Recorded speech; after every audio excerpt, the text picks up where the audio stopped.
Peuple togolais, êtes-vous autant sans intelligence pour ne pas lire les temps actuels? Manquez-vous autant de discernement pour ne pas comprendre ce qui se passe? On incendie à tour de rôle nos marchés. Ces marchés qui représentent une part très importante dans l'économie togolaise. On casse nos petits commerces de survie dans les rues au bord des routes au nom de la propriété. On invente tous les jours de nouvelles taxes. On met en place un système d'impôt qui poursuit même la vieille qui vend la bouillie, qui vend les beignets au bord de la route.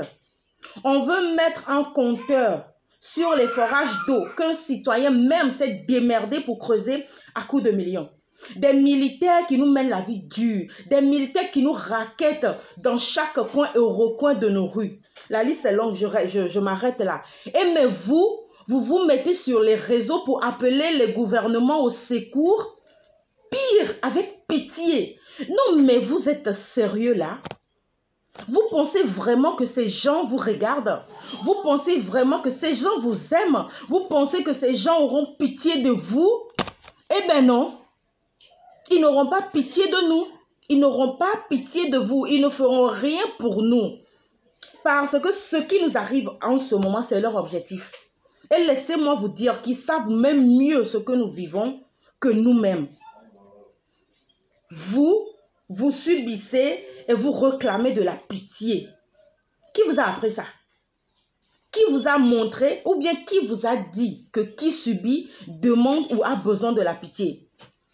Qui subit se révolte. Qui subit se rébelle.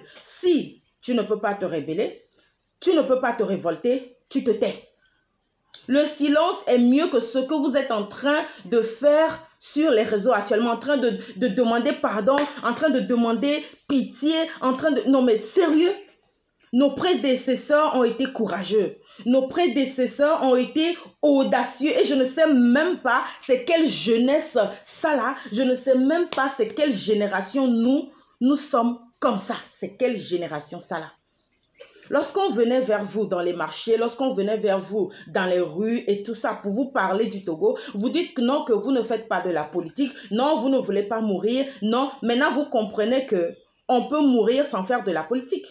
Vous comprenez que maintenant, on peut subir, on peut être tué, on peut être réduit à rien, sans même descendre dans les rues.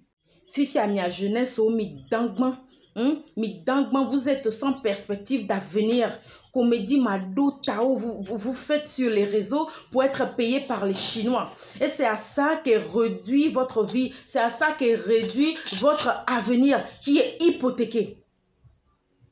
Au lieu de vous lever, au lieu de réfléchir, au lieu de faire des choses qui vont vous affranchir, vous êtes là à vous comporter comme des poules mouillées, comme des gens sans intelligence.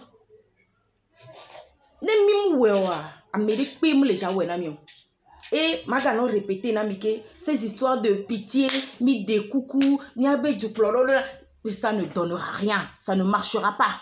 Vous pouvez le faire pendant des millions d'années, ça ne marchera pas. Pourquoi eux qui n'ont pas de problème, ils vont changer pour que vous n'ayez plus de problème? Mais c'est celui qui a des problèmes qui essaie de changer. Moi, si moi je mange bien, je bois bien, je voyage, j'ai une situation très bien, pourquoi je vais vouloir que ça change? C'est moi qui ne mange pas.